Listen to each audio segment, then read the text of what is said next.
चलिए फ्रेंड्स सुनते हैं आज का अपना वीडियो। आज के इस वीडियो आने वाला हूँ क्लास 10 के लिए मैथमेटिक्स का त्रैमासिक पेपर जो कि आपका आज ही होने वाला है। तो अंत तक वीडियो को जरूर देखना। आपके पास बहुत कम टाइम बचा है, मात्र 3 घंटे के अंदर अंदर यह पेपर आपके एग्जाम में आपके सामने आने वाला है। तो अंत तक वीडियो को जरूर देखना। यही 10 मिनट का वीडियो आपके एग्जाम में काफ़ी हेल्पफुल होने वाला है। तो कक्षा 10वीं का बताने वाला हूँ, त्रैमासिक पेपर 2022 और 23 इनके आज का ही पेपर बताने वाला हूँ। जी हाँ फ्रेंड्स, आपने सही सुना, 10 अक्टूबर आज हो चुका है और आज के दिन यानी कि आज ही यह पेपर होने वाला है।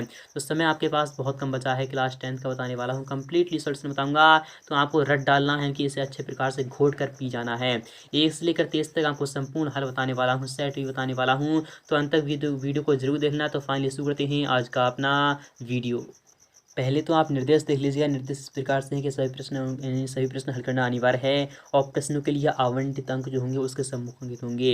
इसी प्रकार से थर्ड वाला निर्देश है कि प्रश्न नंबर 1 से लेकर 5 तक आपको वस्तुनिष्ठ प्रश्न है और प्रश्न नंबर 6 से लेकर 23 तक आपको प्रत्येक प्रश्न में आंतरिक विकल्प दिया गया है। विकल्प के आधार पर ही आपको क्वेश्चन को सॉल्व करना होगा।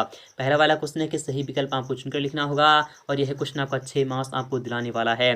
पहला वाला क्वेश्चन है किसी पूर्णांक q के लिए प्रत्येक विषम पूर्णांक का जो रूप होता है वो क्या होता है, तो 2q प्लस यानी कि 2q प्लस 1 का रूप होता है। यही आपका आंसर सही होने वाला है, इनके घा वाला ऑप्शन आपका बिल्कुल ही सटीक हो जाएगा। यहाँ पर बात है नेक्स्ट वाले क्वेश्चन की कि 96 और 404 का एलसीएम जो होगा वो कितना होता है। तो मैं आपको बता चलूँ, सबसे पहले आपको क्या करना है, इस दोनों का अभाज्य गुणनखंड करना है और जो कॉमन पार्ट आए उसी का जो आंसर हो जाएगा तो वही आपका एलसीएम हो जाएगा। तो 96 का करते हैं तो आपका कितना मिलता है आपको, तो 96 का जो हम करते हैं अभाज्य गुणनखंड तो आपका 2 गुणे 2 मिलता है। फिर उसके बाद 2 गुणे 2 यानी कि 2 से हम काटते हैं तो आपका क्या 48 बचता है। फिर 2 काटते हैं तो आपका कितना बचता है, 24 बचता है। फिर हम 2 से काटते हैं तो आपका 12 बचता है। फिर जब हम 2 से काटते हैं तो आपका कितना बचता है, तो आपका 6 बचता है। फिर जब हम 2 से काटते हैं तो आपका 3 बचता है। तो फाइनली में हम 3 ले देते हैं। और 404 की अगर बात करें तो 404 का जब हम आवाज़ गुणनखंड करते हैं तो 2 गुणे 2 आपको लिखना है। फिर उसके बाद आपका कितना बच चुका है, तो 101 बच चुका है। तो आपका 101 आपको लिख देना है। तो 2 गुणे 2 यानी कि 2 गुणे 2 और 2 गुणे 2 यानी कि आपके 4 यहाँ पर क्या आ रहे हैं, तो कॉमन जो आ रहा है वो यहाँ पर 4 आ रहा है। इसलिए आपका विकल्प जो आ जाएगा जो खा वाला ऑप्शन यानी कि खा वाला ऑप्शन आपका सही हो चुका है। थर्ड वाले की क्वेश्चन की बात करें कि द्विघात बहुपद में बहुपद की जो घात होती है वो कितनी होती है, तो द्विघात बहुपद में बहुपद की घात जो होती है वो 2 के इक्वल होती है। आपका खा वाला ऑप्शन सही हो जाएगा। तो आई होप ये भी यहाँ पे समझ में आ चुका होगा। नेक्स्ट बात में फोर्थ वाला भी क्वेश्चन आपका इंपॉर्टेंट रखा गया। तो क्वेश्चन फोर्थ आपके सामने आपकी स्क्रीन पर आ चुका है, वो इस प्रकार से रखा जाएगा। यहाँ पर क्या रहा है, द्विघात समीकरण ए एस स्क्वायर प्लस का b s plus c equal to 0 के लिए विविध कर का मान यदि शून्य है तो द्विघात समीकरण के जो दो भिन्न वास्तविक मूल होते हैं या फिर 2 बराबर वास्तविक मूल होते हैं या फिर कोई वास्तविक मूल नहीं होती है, फिर इनमें से कोई नहीं। तो आपका विकल्प यहाँ पर खा वाला सही हो जाएगा। एस अक्ष से बिंदु पी के बीच निर्देशांक है 2,3 है से दूरी जो हो जाएगी वो एस अक्ष से जो दूरी हो जाएगी वो कितनी हो जाएगी, तो 2 हो जाएगी। इनके विकल्प आपका खा वाला सही हो जाएगा। और किसी एक समीकरण युग्म संगत है तो रेखाएं जो होती हैं वो क्या होती हैं, तो प्रत्यक्षेदी व संपाती होती हैं। विकल्प आपका गा वाला सही हो जाएगा। इसी प्रकार सेकंड वाला भी क्वेश्चन आपको देख लेना है, वेरी मोस्ट इंपोर्टेंट रहने वाला। तो सेकंड वाला भी क्वेश्चन आपके सामने आपके स्क्रीन पर आ चुका है, वो इस प्रकार से रखा जाएगा। यहाँ पर कह रहा है रिक्त स्थानों की आपको पूर्ति करना है, फिलिंदा बैलेंस आपको खाली स्थान भरना होगा और यह क्वेश्चन मात्र आपको 7 मार्क्स दिलाने वाला है। यहाँ पर कह रहा है कि संख्याओं में संबंध यानी संबद्ध प्रत्येक अभाज्य गुणनखंड की सबसे बड़ी घात का जो गुणनफल होता है वो क्या कहलाता है, तो एलसीएम कहलाता है। क्या कहलाता है, एलसीएम इनके क्या कहलाता है, तो लघुत्तम समावर्तक कहलाता है, समावर्त कहलाता है। यहाँ पर बात करें 2 बहुपदों का जो योग होता है वो सदैव बहुपद ही होता है। क्या होता है, बहुपद ही होता है। 2 बहुपदों का योग या फिर अंतर वो सदैव बहुपद ही होता है। और जब किसी समीकरण निकाय का कोई भी हल नहीं होता है तब निकाय डैश निकाय कहलाता है। कैसा निकाय कहलाता है, तो असंगत कहलाता है। आपको सिंपली यहाँ पर क्या लगा देना है, तो असंगत लगा देना है, वही आपका आंसर रहने वाला है। और किसी वर्ग यानी कि द्विघात समीकरण में अधिकतम डैश मूल होते हैं तो वर्ग द्विघात समीकरण में जो होती हैं वो अधिकतम 2 मूल होती हैं। आपको सिंपली यहाँ पर 2 लगा देना है। कोई 3 राशियां समांतर श्रेणी में हो तो मध्य यानी कि मध्य वाली राशि शेष 2 राशियों को क्या होता है, तो समांतर क्या होता है, समांतर होता है। क्या होता है, तो समांतर। आपको सिंपली यहाँ पर क्या लिखना है, समांतर लिख देना है।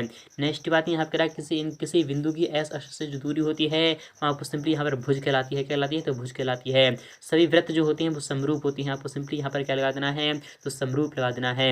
इसी प्रकार से थर्ड वाला भी क्वेश्चन देख लेते हैं जो कि यहाँ पर इंपॉर्टेंट रहने वाला है। तो थर्ड वाला क्वेश्चन आपके सामने आपकी स्क्रीन पर आ चुका है, वो कि इंपॉर्टेंट रहने वाला है। जी हाँ फ्रेंड्स, आपने सही सुना, आपका यही एग्जाम में यही एज इट इज़ करने वाला है। यदि आपने चैनल को सब्सक्राइब नहीं किया है तो जरूर सब्सक्राइब कर लीजिएगा, साथ में आने वाली बेल आइकन को जरूर प्रेस कर दीजिएगा। तो यहाँ पर थर्ड वाला जो क्वेश्चन है वो इस प्रकार से रखा जाएगा, एक शब्द में आपको उत्तर देना है और यह क्वेश्चन आपका 7 मार्क्स आप दिलाने वाला है। यहाँ पर का वाला क्वेश्चन है कि 3 और 12 का लघुत्तम समावर्त जो होता है, यानी कि एलसीएम जो होता है वो क्या होता है। तो एलसीएम जो हो जाएगा तो आपको सिंपली यहाँ पर 12 लगा देना है। और रैखिक बहुपद की जो घात होती है वो कितनी होती है, रैखिक बहुपद की घात सदैव एक ही होती है, क्योंकि रैखिक बहुपद की जो घात होती है वो एक होती है। और वह समीकरण निकाय क्या कहलाता है जिसका कोई हल ना हो, तो असंगत कहलाता है। क्या कहलाता है, आपको सिंपली यहाँ पर क्या लगा देना है, तो असंगत लिख देना है। आपको सिंपली क्या लिख देना है, तो असंगत लिख देना है। यहाँ पे कह रहा है यदि किसी वर्ग समीकरण का विविधीकरण शून्य हो तो उसके जो मूल होती हैं वो कैसे होती हैं, वास्तविक एवं समान एवं वास्तविक होती हैं। क्या होती हैं, वास्तविक एवं समान होती हैं। आपको सिंपली यहाँ पर क्या लगा देना है, तो वास्तविक एवं समान लगा देना है। क्या लगा देना है, वास्तविक एवं समान लगा देना है, वही आपका आंसर रहने वाला है। इसी प्रकार से नेक्स्ट की बात ने यहाँ पर कह रहा है यदि किसी वर्ग समीकरण का विविधीकरण शून्य हो तो उसके मूल कैसे होती हैं, वास्तविक समान होती हैं। समांतर श्रेणी का व्यापक रूप जो होता है वो क्या होता है, a+a+d होता है और a+2d होता है। और इसी प्रकार से यह चलता रहता है, a+3d और a+4d, इस प्रकार से यह बढ़ता रहता है।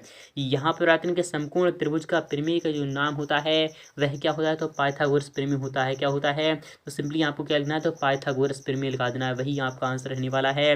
इसी प्रकार से बात करें कि मूल बिंदु से बिंदु s, y के बीच की जो दूरी होती है वो क्या होती है, तो रूट में s² प्लस का y² होता है। क्या होता है, रूट में s² होता है प्लस में y² होता है, वही आपका आंसर रहने वाला है। तो आई होप ये भी आपके समझ में आ चुका होगा। यहाँ पर फोर्थ वाले क्वेश्चन की बात करें तो वो भी देख लीजिएगा। तो फोर्थ वाला भी क्वेश्चन आपके सामने आपके स्क्रीन पर आ चुका है, जो कि आपका इंपॉर्टेंट रहने वाला है। क्या रहने वाला है, तो इंपॉर्टेंट रहने वाला है और यह एग्जाम में आएगा ही आएगा। यहाँ पे कह रहा है सही जोड़ियाँ बनाइए, मैं उसका कॉलम आपको मिलान करना होगा और यह क्वेश्चन आपका 6 मार्क्स आपको दिलाने वाला है। यहाँ पर स्तंभ आ स्तंभ व आपके सामने आ चुका है। पहला वाला क्वेश्चन है कि परिमेय व अपरिमेय संख्याएँ जो होती हैं वो क्या होती हैं। जो परिमेय व अपरिमेय संख्याएँ जो होती हैं वो वास्तविक संख्याएँ कहलाती हैं। क्या कहलाती हैं, वास्तविक संख्याएँ, रियल नंबर कहलाती हैं। परिमेय संख्या ले लेती हैं 2 और अपरिमेय संख्या ले लेती हैं √2। ये दोनों किसके अंतर्गत आती हैं, तो वास्तविक संख्याओं के अंतर्गत आती हैं, क्योंकि वास्तविक संख्याएं ऋणात्मक भी हो सकती हैं, धनात्मक भी हो सकती हैं, परिमेय भी हो सकती हैं, अपरिमेय भी हो सकती हैं, इनके भिन्न में भी हो सकती हैं और अंश में सब तरीके की हो सकती हैं। जो सभी संख्याएं होती हैं वो वास्तविक संख्याएं होती हैं। जिसके अंतर्गत सारी संख्याएं आती हैं वो वास्तविक संख्याएं होती हैं, पूर्ण हो या फिर अपूर्ण हो वो सभी वास्तविक संख्याएं होती हैं। यहाँ पर बात करें दो परिमेय संख्याओं का जो योग होता है, दो परिमेय संख्याओं का जो योग होता है वो सदैव परिमेय संख्या ही होता है। क्या होता है, तो दो परिमेय व्यंजनों का जो योग होता है वो परिमेय व्यंजक ही होता है।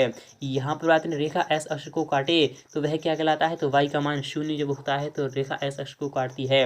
और व्युत्कर जब 0 होता है तब क्या होता है, तो मूल वास्तविक होती हैं। क्या होती हैं, तो मूल वास्तविक होती हैं। जब मूल वास्तविक होती हैं तभी व्युत्कर का मान 0 होता है। तो आपको विकल्प क्या आ जाएगा, तो आपको सिंपली हमारे 5वें पर चला जाएगा। आधारभूत अनुपातिकता जो प्रमेय होती है तो वह क्या होती है, तो आपको सिंपली यहाँ पर देख लेना है कि आधारभूत अनुपातिकता प्रमेय जो होती है वही आपकी थेल्स प्रमेय होती है। और s,0 बिंदु भुज का बिंदु की जो भुज है तो वो क्या है, तो बिंदु की जो भुज है वो आपका s हो जाएगा। इसी प्रकार से आपके सभी यानी कि संपूर्ण आपका हल मिल चुका है आपको। इसी प्रकार से बात करें 5वें क्वेश्चन की, वो इस प्रकार से रखा जाएगा। तो आपकी स्क्रीन पर आ चुका है 5वां क्वेश्चन, इस प्रकार से रखा जाएगा। यहाँ पर क्या रहा है, सत्य सत्य आपको बताना है, पहचानना है। पहला वाला क्वेश्चन है कि प्रत्येक परिमेय संख्या वास्तविक संख्या होती है, क्या सत्य है, तो हाँ, प्रत्येक परिमेय संख्या जो होती है वो सदैव वास्तविक संख्या होती है। क्या होती है, वास्तविक संख्या होती है। इसलिए आपका पहला वाला जो हो जाएगा बिल्कुल ही सत्य हो जाएगा।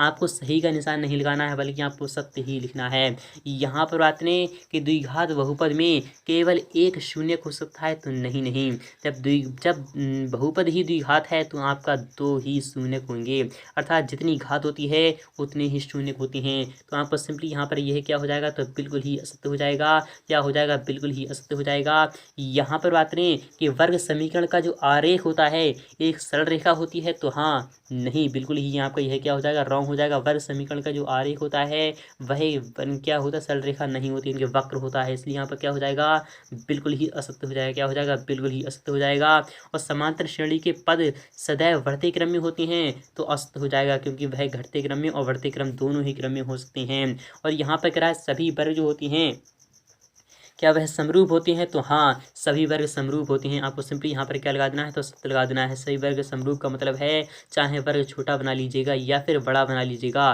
क्योंकि उसकी जो चारों भुजाएं जो होती हैं वो सदैव समान होती हैं, कभी भी वो अलग नहीं हो सकती।